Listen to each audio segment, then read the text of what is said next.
Bismillahirrahmanirrahim. Assalamualaikum warahmatullahi wabarakatuh. Bertemu lagi dengan saya Norseri.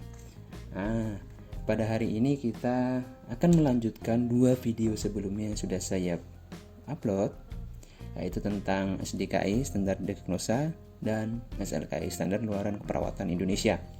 Nah, hari ini atau video kali ini kita akan membahas tentang standar intervensi keperawatan Indonesia. Pada sesi akhir nanti saya akan berikan contoh kasus yang kita akan bahas bersama dan satu contoh latihan yang nantinya akan kalian jadikan sebagai bahan latihan di rumah untuk mengangkat luaran keperawatan dan intervensi yang tepat untuk pasien tersebut.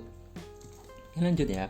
Nah, pada hari ini, video kali ini saya akan bahas tentang intervensi keperawatan sesuai dengan standarnya, di mana ada beberapa poin yang akan saya sampaikan. Yang pertama, landasan hukum yang selalu saya sampaikan di tiap pertemuan. Kemudian ada standarisasi intervensi keperawatan, komponen psiki itu bagaimana, kemudian tautan linkage antara SDKI dan psiki. Oke, kita yang pertama tentang latar belakang dari SDKI, SLKI, dan psiki. Video-video sebelumnya, terutama di SDKI, saya sudah jelaskan bahwa di Undang-Undang Keperawatan Nomor 38 Tahun 2014 sudah jelas standar profesi ada 3. Standar kompetensi, standar kinerja, dan standar asuhan keperawatan. Nah, di standar asuhan keperawatan inilah fokus kita pada video ini untuk membahas tentang intervensi, standar intervensi keperawatan Indonesia. Oke, lanjut ya.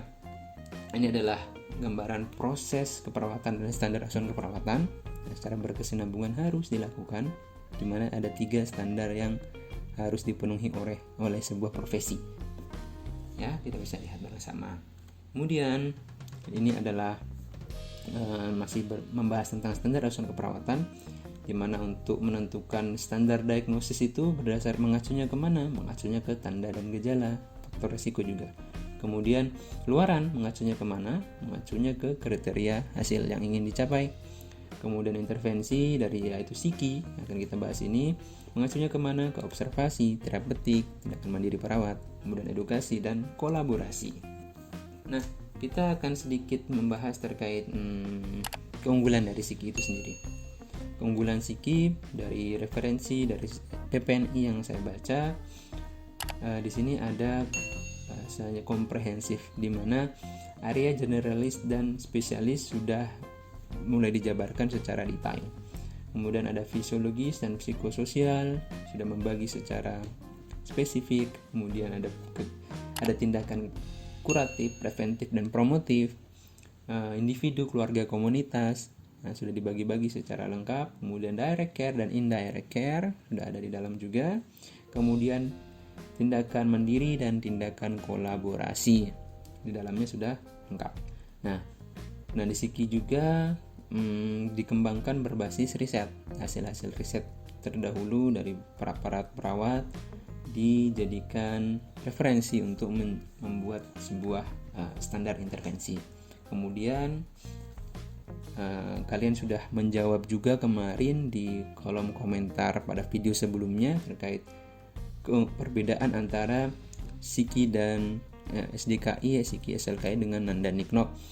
Sebagian besar dari kalian menjawab bahwa penggunaan SDKI, psiki, SLKI itu lebih mudah ketimbang Nanda Nikno, ya kan? Nah,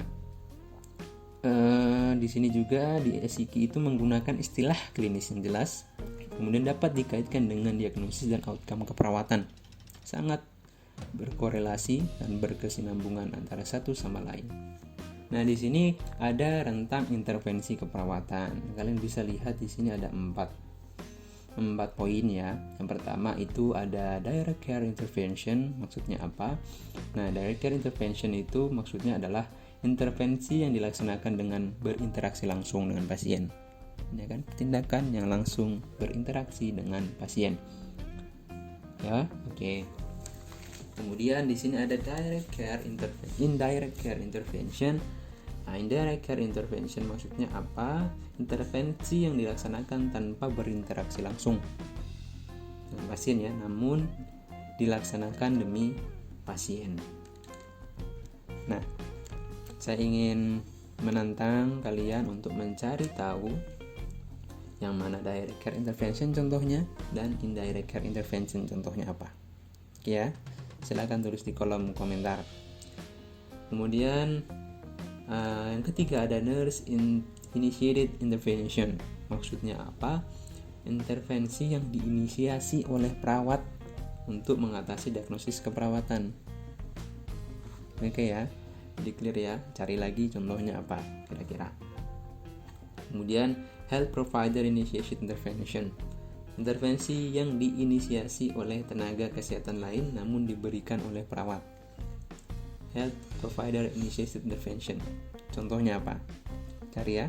Ada jadi 4 poin ini, kalian cari masing-masing contohnya. Dari direct care intervention contohnya seperti apa, indirect care intervention contohnya apa, nurse initiated intervention contohnya apa, kemudian health provider initiated intervention, cari contohnya.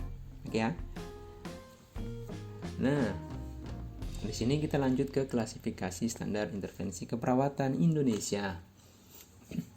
Di sistem klasifikasi ini merupakan pengelompokan berdasarkan hierarki yang bersifat lebih umum ke lebih khusus.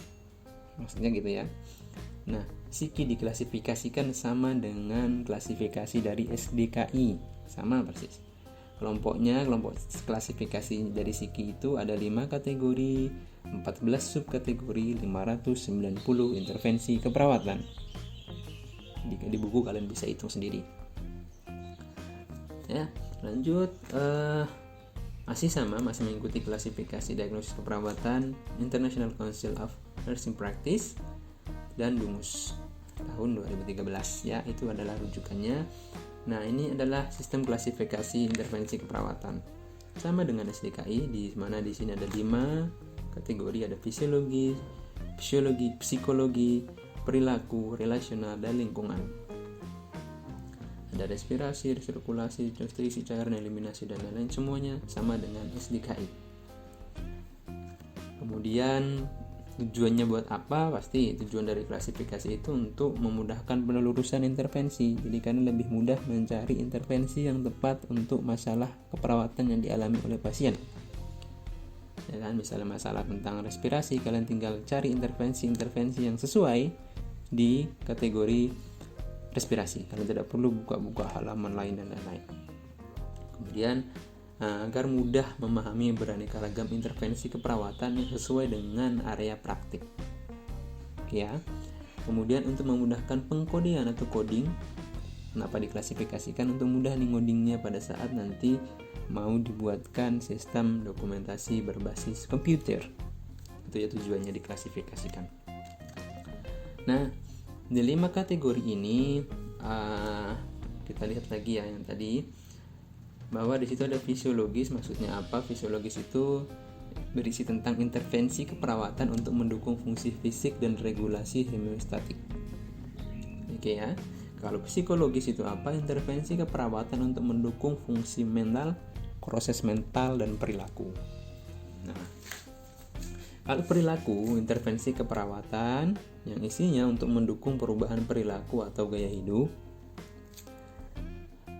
Kemudian kalau relasional, intervensi keperawatan untuk mendukung hubungan interpersonal atau interaksi sosial. Oke. Kemudian lingkungan, intervensi keperawatan untuk mendukung keamanan lingkungan dan menurunkan risiko gangguan kesehatan. Nah, itu ya 5 kategorinya. Kemudian ini 14 subkategorinya apa saja? Di situ ada respirasi, sirkulasi. Nah, respirasi itu apa? Isinya kelompok intervensi yang memulihkan fungsi pernafasan dan oksigenasi. Sudah jelas ya, sirkulasi ya sistem pembuluh darah dan jantung. Kalau nutrisi untuk gastrointestinal, metabolisme, regulasi cairan dan elektrolit. Oke, eliminasi ya, fungsi eliminasi fekal dan urinaria. Kalau aktivitas dan istirahat, fungsi muskulo, fungsi energi dan istirahat. Neurosensori, fungsi otak dan saraf. Kemudian reproduksi dan seksual, yaitu melibatkan fungsi reproduksi dan seksualitas. Kemudian nyeri dan kenyamanan, intervensinya isinya ya memulihkan nyeri dan kenyamanan pasien, integritas ego, dan sampai akhir. Kalian bisa baca kalian bisa lihat di video ini. Oke ya, lanjut. Oke, kita lanjut ke komponen dari standar intervensi keperawatan Indonesia. Nah, di komponen SIKI kita bisa melihat kembali bahwa ada intervensi keperawatan, ada tindakan keperawatan. Kalian harus bisa membedakan ya. Nah, intervensi keperawatan segala treatment yang dikerjakan oleh perawat yang didasarkan pada pengetahuan dan penilaian klinis ya, untuk mencapai luaran atau outcome. Kemudian tindakan adalah perilaku spesifik yang dikerjakan oleh perawat untuk mengimplementasikan intervensi. Oke, kalian harus bisa membedakan antara definisi dari intervensi dan tindakan keperawatan. Nah, untuk komponennya itu sendiri, komponen intervensi keperawatan, di situ ada label, definisi, dan tindakan. Jadi kita lihat lagi di buku kita masing-masing. Di video ini saya tunjukkan mana itu label. Label itu nama dari intervensi yang merupakan kata kunci untuk memperoleh informasi tentang intervensi tersebut. Ya. Kemudian ada definisi itu ya makna dari labelnya. Definisi dari label itu yang tertulis paling atas. Biasanya label itu tertulis paling atas. Tindakannya apa saja yang ada di dalam daftar. Kalian bisa lihat ini. Nah, ini adalah komponen dari SIKI. Di situ ada label, ya kan? Ada definisi dari intervensi itu apa. Kemudian tindakan-tindakan yang kira-kira yang sesuai dengan label tersebut, kemudian referensi yang digunakan. Nah, itu adalah intervensi, ini rencana tindakan kan. Ini berdasarkan ilmu pengetahuan, berdasarkan riset. Oke, lanjut. Kita membahas sedikit tentang saling keterkaitan antara SDKI dan SIKI. Nah, keterkaitan di sini membantu meningkatkan intervensi keperawatan setelah menegakkan diagnosis. Ya. Nah, setelah menegakkan diagnosis keperawatan, nantinya SIKI ini akan diagnosis ini akan membantu intervensi yang mana yang tepat untuk menurunkan atau mengatasi masalah keperawatan tersebut. Oke. Tapi tetap diingat bahwa tautan ini juga bukan untuk menggantikan clinical judgment perawat sesuai dengan kondisi yang dialami perawat. Pemilihan intervensi keperawatan tetap didasarkan pada clinical judgment dengan mempertimbangkan kekhasan kondisi pasien, keluarga, kelompok, dan komunitas. Oke. Nah, karakteristik tautan ya pasti di sini disebutkan bahwa bersifat komprehensif. Satu diagnosis keperawatan bertaut dengan multi intervensi. Jadi tidak hanya intervensi itu tok yang tertulis di dalam buku, bukan, masih banyak. Kemudian tidak bersifat preskriptif, namun lebih bersifat rekomendatif. Jadi maksudnya tidak diagnosanya itu, tindakannya harus itu tanpa mempertimbangkan kondisi pasien, tidak. Namun ini merupakan standar yang menjadi rekomendasi bahwa inilah sesuai dengan keilmuan dan tepat untuk pasien tersebut dan diagnosa keperawatan tersebut. Oke ya. Kemudian memiliki tingkatan atau level berbeda dengan mengatasi suatu diagnosis. Ada intervensi utama dan intervensi penunjang. Kemudian tautan dapat dilakukan 3 hal: addition, deletion, modification berdasarkan kondisi pasien. Ada intervensi tambahan, intervensi yang dihapus, ya. Kemudian dimodifikasi. Nah, kita bisa lihat bersama di sini ada level pertama ada intervensi utama. Level kedua ada intervensi pendukung. Maksudnya apa? Di level pertama atau intervensi utama itu merupakan intervensi prioritas karena bersifat resolutif atau menyelesaikan masalah pasien. Kemudian memiliki kesesuaian dengan diagnosis, etiologi, dengan diagnosa keperawatan. Ya kan? Sudah sama nih diagnosanya sama gejalanya sudah mendukung untuk mengangkat tindakan tersebut sebagai yang tepat. Itu adalah intervensi level utama. Kemudian dapat digunakan pada berbagai setting. Kemudian efektivitas intervensi banyak diungkapkan dalam riset atau referensi praktik klinis. Jadi banyak bukti-bukti evidence base yang menunjukkan bahwa intervensi tersebut memang tepat untuk mengatasi masalah diagnosis keperawatan A misal. Nah, untuk level selanjutnya yaitu level 2, yaitu intervensi pendukung, yaitu bukan merupakan intervensi prioritas, jadi nggak prioritas, tidak bersifat resolutif namun dapat menunjang resolusi masalah. Namun intervensi ini tidak hanya sebagai penunjang untuk mengatasi masalah keperawatan. Kemudian hanya dapat mengatasi etiologi diagnosis tertentu saja, tidak semuanya. Hanya dapat digunakan pada setting tertentu. Efektivitas intervensi belum banyak diungkapkan dalam riset.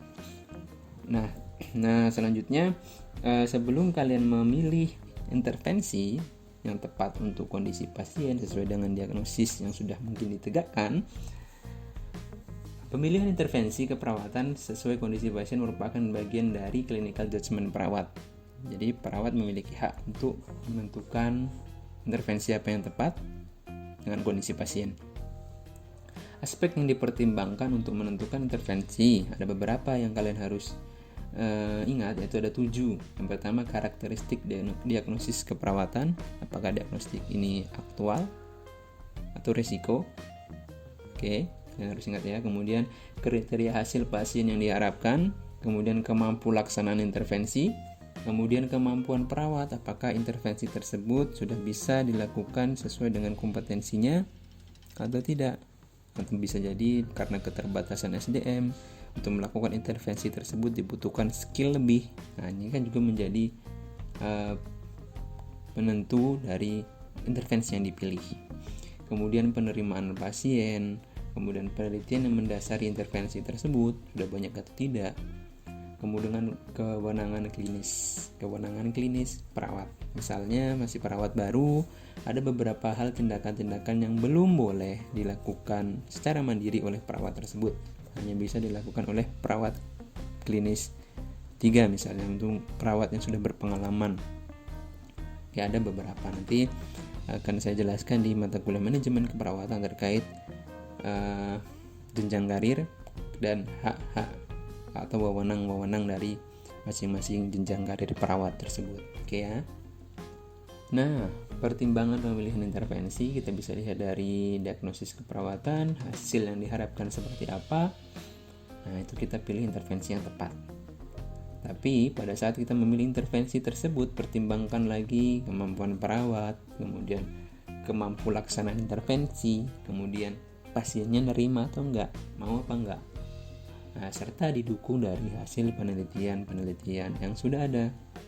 Nah, itu saling keterkaitannya dan itu adalah salah satu pertimbangan perawat untuk memilih intervensi. Ini adalah contoh tautan SDKI dan SIKI, di mana misalnya ini ada bersihan jalan nafas tidak efektif. Nah, intervensi utamanya latihan batuk efektif, manajemen jalan nafas, dan bantuan respirasi. Nah, intervensi pendukung, edukasi fisioterapi dada dan lain-lain. Kalian bisa lihat ini di buku SIKI kalian masing-masing. Oke, kita berlanjut ke contoh kasusnya ya. Silahkan kalian baca contoh kasus tersebut. Oke, contoh kasus. Kita lanjut ke contoh kasus ya. Contoh kasus saya ambil pada video sebelumnya di video SDKI. Nah, di sini contoh kasusnya kita bisa lihat terkait pasien COVID-19 ya. Nah, di sini kita bisa lihat kasusnya, yaitu seorang laki-laki berusia 37 tahun masuk ke RS dengan diagnosis COVID-19. Nah, setelah perawat melakukan pengkajian didapatkan data RR24, tekanan darah 130/80, nadi 86, batuk tidak efektif, ada sputum, suara napas wheezing. Nah,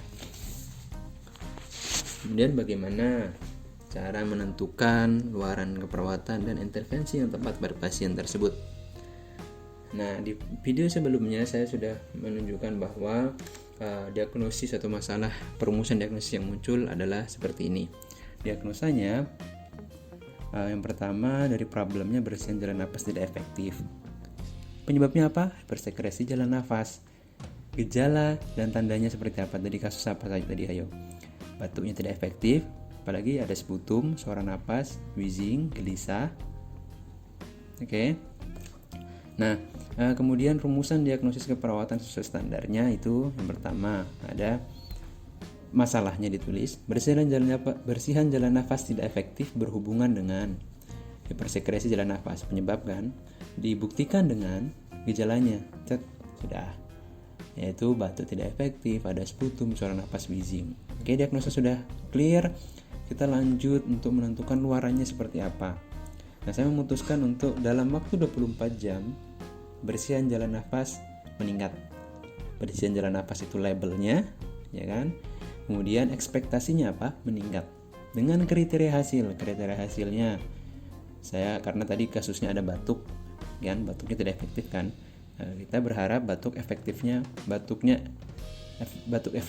meningkat. Kemudian produksi sputum menurun karena tadi ada sputum di kasus. Kemudian wheezingnya menurun. Kemudian frekuensi napas tadi kan 24. Nah, di sini kita menentukan frekuensi napasnya 12 sampai 20 kali per menit. Jadi ada penurunan kan? Kita melihat di sini. Jika computer based, kita tinggal klik saja sesuai dengan tanda dan gejala yang dialami oleh pasien tersebut. Kita tidak perlu mengisi kriteria hasil ini semuanya jika pasien tersebut tidak mengalami gejala yang ada di kriteria hasil ini. Ya. Nah, kita bisa langsung memilih intervensi yang tepatnya apa. Oke ya, kita bisa melihat langsung ke psikinya. Nah, di psiki di sini ada tertulis bersihan jalan nafas tidak efektif. Kita pilih intervensi utamanya apa, intervensi pendukung apa. Nah, di intervensi utama, di mana kita ketahui pasien tersebut ada sputum, batuknya tidak efektif, ya kan? Intervensi utama yang tepat yaitu latihan batuk efektif berdasarkan kondisi pasien ya. Nah, kemudian tindakan pemantauan respirasi juga perlu dilakukan. Ini adalah clinical judgment perawat, manakah yang sesuai dengan kondisi pasien tersebut. Intervensi pendukung apakah perlu dilakukan, misalnya pemberian posisi dan lain-lain. Jangan sampai intervensi utama tidak dilakukan sama sekali, kita malah memilih hanya intervensi pendukung.